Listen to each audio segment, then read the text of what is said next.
নমস্কার বন্ধুরা, কেমন আছেন সবাই? আমার একটি নতুন মিনি ব্লগে আপনাদেরকে স্বাগত জানাই।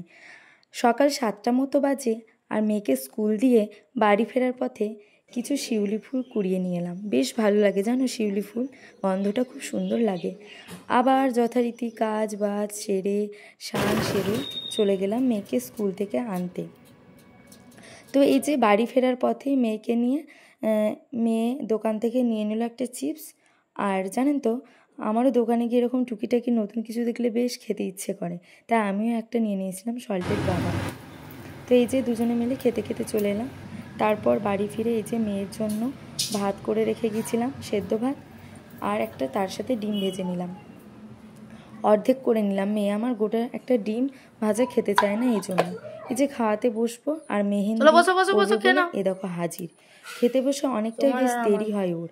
আর তোমাদের কেমন দেখাচ্ছে মেহেন্দি সেটা দেখো দেখাচ্ছে খেতে খেতে। আগে পড়ালাম, তারপরে খাওয়া শুরু করলাম। এতটা পরিমাণ জেদ করছিল। তারপরে জলখাবারের পর্ব শেষ করে দুপুরে রান্নাবান্নার দিকে আসি। তো তা করতে করতে মা এদিকে চাল কুমড়োটা রান্না করে রেখেছিল।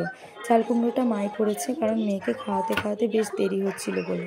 তারপর আমি মাংসটা করি। তো মাংসের যে সমস্ত কিছু রেডি করে নিয়েছি, আর এদিকে কড়াইতে তেল গরম করে আলু আর রসুনগুলো বেশ ভেজে নেবো লাল লাল করে। আর এদিকে দেখো ভাত হচ্ছে, ভাতের মধ্যে দিয়েছিলাম আজ করলা সেদ্ধ আর এই যে আলু।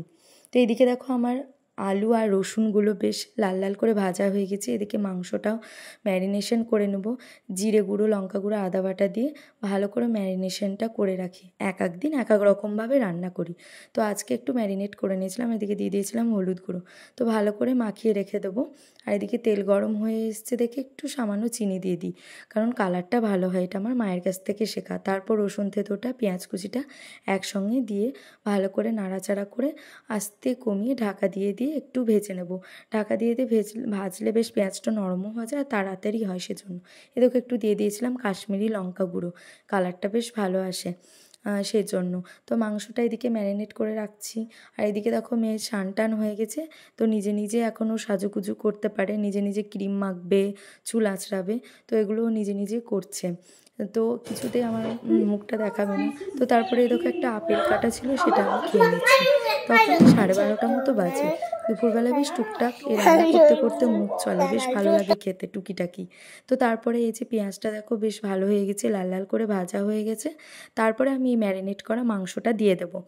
তো বেশ ম্যারিনেশনটা 10-15 মিনিট মতো ছিল। তারপরে এই যে গামলা ধুয়ে জলটা দিয়ে দেবো, ঢাকা দিয়ে দিয়ে কষাবো। তারপরে এই যে একটু দিয়ে দিলাম টমেটো কুচি আর তেজপাতা। তো আরও বেশ সুন্দরভাবে কষিয়ে কষিয়ে নেব, যতক্ষণ না পর্যন্ত তেল ছাড়ছে ততক্ষণ পর্যন্ত ভালো করে কষিয়ে নিই। তারপরে দিয়ে দিলাম লবণ।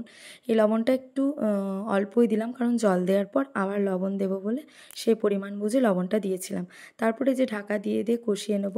তারপরে কষানো হয়ে গেলে এই যে দেখো ভালো মতো কষানো হয়ে গেছে। এখন এই যে ভেজে রাখা আলু আর রসুনগুলো দিয়ে আবারও ভালো করে কষিয়ে নেব।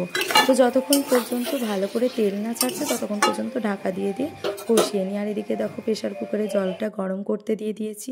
এ দেখো কষাতে কষাতে দেখো সুন্দর তেল ছেড়ে এসছে। এবার মাংসটা আমি প্রেশার কুকারের মধ্যে দিয়ে দেব। তো কষানো হয়ে গেছে এদিকে, এবার মাংসটা প্রেশার কুকারের মধ্যে দিয়ে তারপর সিটি দিয়ে নেব। যতটা সেদ্ধ হয়েছে সেই পরিমাণ মতো সিটিটা দিয়ে নেব। তো আমি এদিকে বেশি সিটি দিয়েছিলাম, প্রায় 6-7টা মতো, কারণ মাংসটা একটু নরমটা কমই হয়েছিল। আর আমাদের এখানে বেশি রিয়াজি খাসি পাওয়া যায় সেজন্য। তো এই যে ভালো মতো দিয়ে টানটানা রেডি আমার। তো সিটি পড়ছে এদিকে, এদিকে দেখো কত সুন্দর কালারটা ছেড়েছে, দেখতে বেশ ভালো লাগছিলো। আর একটু এর মধ্যে গরম মশলা ছড়িয়ে দেবো। এই যে গরম মশলাটা দিতে গিয়ে না পড়ে গেছিলো জানো তো, এক হাতে ফোন ছিল আর এক হাতে দিতে গিয়ে পড়ে গেল গরম মশলাটা। তো আবার একটু দিয়ে দিলাম। এদিকে মাংসটা বসতে দিয়েছিলাম, ততক্ষণে আমি গ্যাস মোছা, তারপরে তোমার এই যে ঘরের যে শেডটা নোংরা হয়েছিল সেটা সমস্তটা পরিষ্কার করে তারপরে আমরা দুপুরের খাবার খেয়ে নেব। তো চলো তারপরে গ্যাস ফ্যাস পরিষ্কার করে রান্নাঘরটা পুরো পরিষ্কার পরিচ্ছন্ন করে এই যে মেয়েকে এদিকে খেতে দিয়ে দিয়েছি।